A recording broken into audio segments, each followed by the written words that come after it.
শ্রীলঙ্কাতে বাড়তি সুবিধা নিয়ে অবশেষে আগামীকাল মাঠে গড়াচ্ছে ভারত বনাম পাকিস্তান টি-20 বিশ্বকাপের সবচেয়ে হাই ভোল্টেজ ম্যাচ।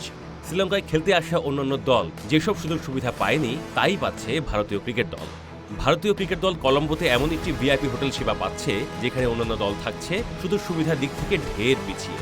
নিরাপত্তা ব্যবস্থাতেও ভারতীয় টিমের 3 বাসের আশপাশে রাখা হয়েছে প্রায় 10টিরও বেশি সিকিউরিটি স্কোয়াড, যেখানে অন্যান্য দল পেয়েছে 2টি সিকিউরিটি স্কোয়াড। কখনো কখনো ক্রিকেট শুধু ব্যাট আর বলের লড়াই নয়, এটা হয়ে ওঠে স্নায়ুর খেলা, ধৈর্যের পরীক্ষা। ভারত পাকিস্তান মহারণ মানেই আবেগের বিস্ফোরণ। তবে এবার আলোচনার কেন্দ্রে খেলোয়াড় নয় বরং উইকেট। আর প্রেমাদাসা স্টেডিয়ামের ধীর ও স্পিন সহায়ক পিচ যেন নিজেই প্রস্তুত এক নতুন নাটকের মঞ্চ হয়ে উঠতে। প্রেমাদাসার এই উইকেটে বড় রান তোলা সহজ নয়। বল ব্যাটে আসে দেরিতে, কখনো থেমে যায়, কখনো অদ্ভুতভাবে নিচু থাকে। ফলে শট খেলতে গেলে ব্যাটারদের বাড়তি সতর্কতা প্রয়োজন। সামান্য ভুল সিদ্ধান্তেই ম্যাচ ঘুরে যেতে পারে প্রতিপক্ষের দিকে।